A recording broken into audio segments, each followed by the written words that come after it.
Hi, I'm Dan and welcome to Airbrush Garage. If you're new here, welcome. If you're returning, thanks for coming back.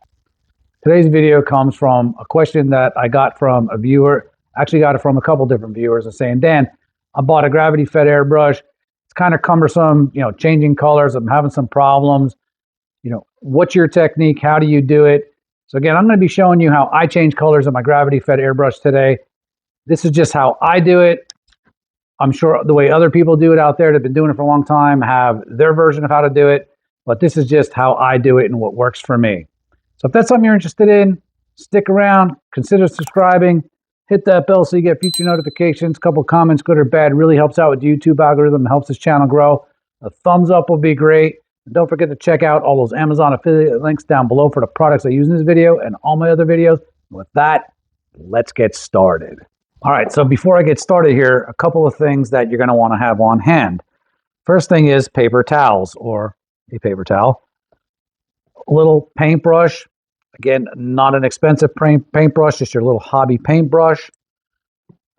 Again, not Windex or any kind of window cleaner. What is in here is a mixture of 4011, 4012, whatever reducers I have laying around that I want to put in here, but my point is this would be your reducer for whatever paint you're using, because that's what I use as a cleaner. I use reducer. I don't use any kind of concoctions, homemade concoctions. I use the reducers that or a reducer for the paint that I'm using. In this case, I got 4011. I have some 4012 up on the shelf. I'll fill that up with that as well. That's just my preference.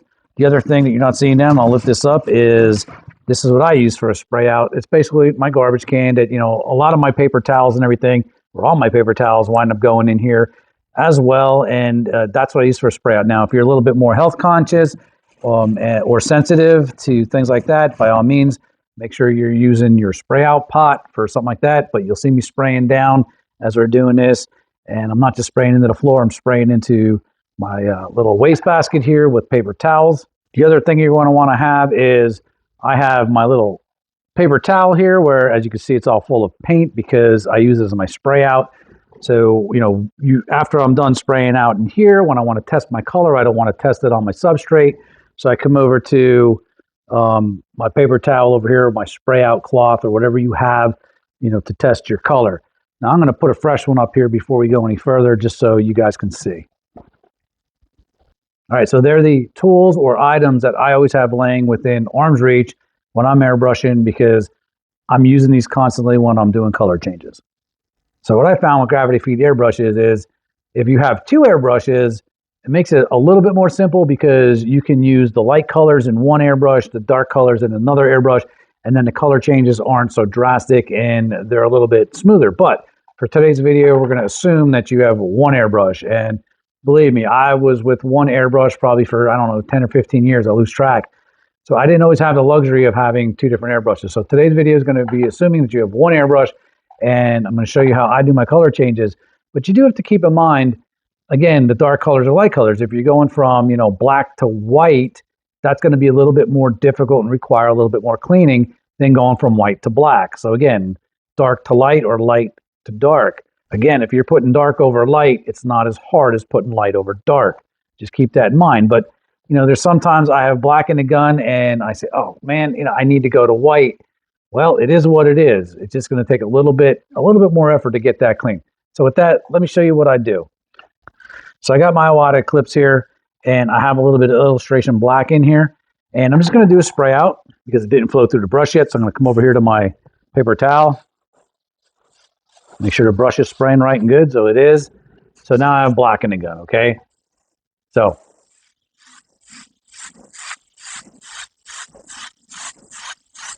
now, problem is I got to change to white. Okay, not that big of a deal.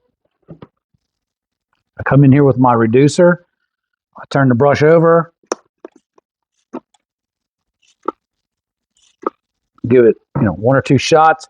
Now, because it's black in there, and even if I sit here and I put some reducer through it, believe it or not, there's still some black on that needle. So when I go to put white in there, and I'll do that before I give it a good clean out. So I think I'm clean, right?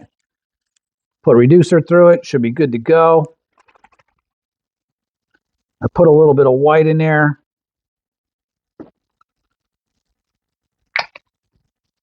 I'm going to give it a couple drops of reducer just so we get some more in there. Now, when I mix it up,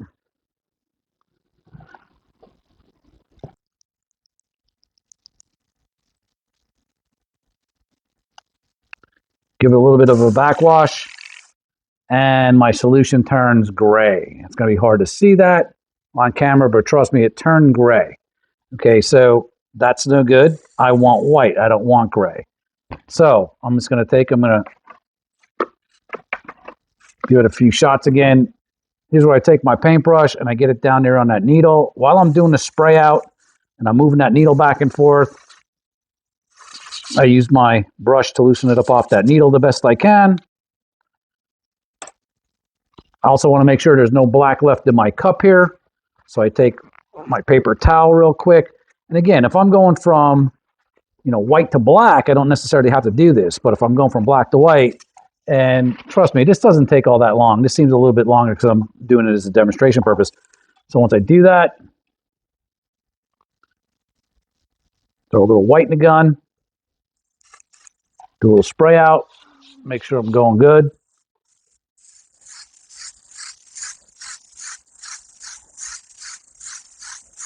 And the white looks good.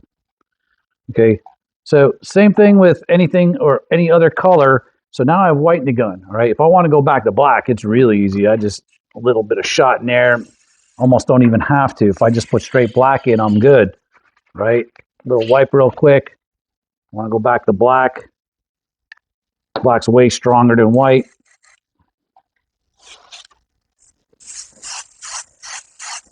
It's not gray, it's black, okay? It's that easy.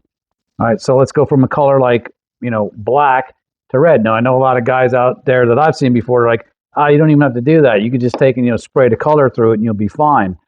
Okay, well, I'll put some red in here. Now, I didn't clean the black out at all.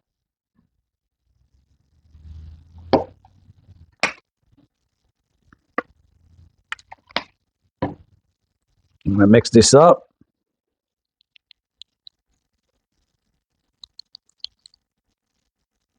Now, does it look red? Yes. The problem is, it's not the same shade of red that I was going for when I put it in the gun. I don't know if you guys can see that. Again, looks very dark and black. So, I'm going to do a spray out.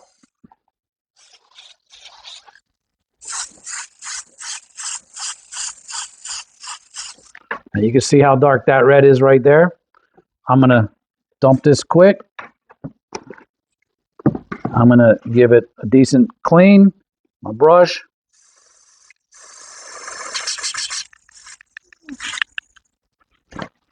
Spray out. Make sure it's clean in the cup real quick. Now, once I had reducer in there, I did my little brush trick and I got it sprayed through and I got all the reducer out. I like to put a few drops of reducer in again. Spray it through to really make sure it's clean. Okay. Now I put my red in. Let me give a little shot of reducer. Just a drop or two. A little backwash. A little spray out. Now you can see the difference in the color of red versus that black.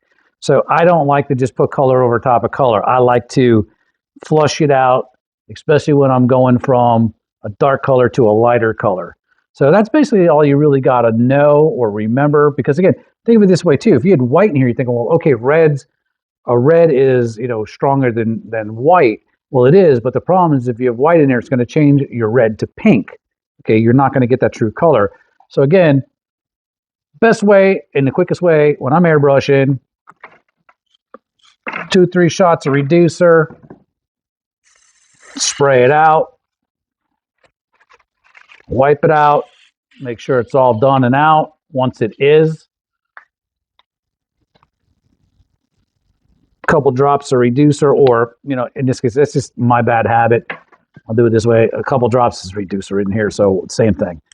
Spray it out one more time after you did your spray out, and you're good to go. Okay, that was a little bit much in there. You just need a few drops. But once you do that and you put a color in there, you're pretty well good to go. All right, so you guys kind of get the idea. Again, it's pretty simple in my book. I just put reducer, brush, move that needle back and forth while I'm brushing that needle off inside. Okay. Once I'm done that and I get it all dried out, one more shot of reducer just for good measure to really get it out of there. Put your next color in, you should be good to go. Well, all right, there you have it. So that's how I change colors in a gravity-fed airbrush. I know there's a lot of people out there who might do it a little bit differently. I'd love to hear how you guys do it. Drop me some comments down below. Let me know what your technique is.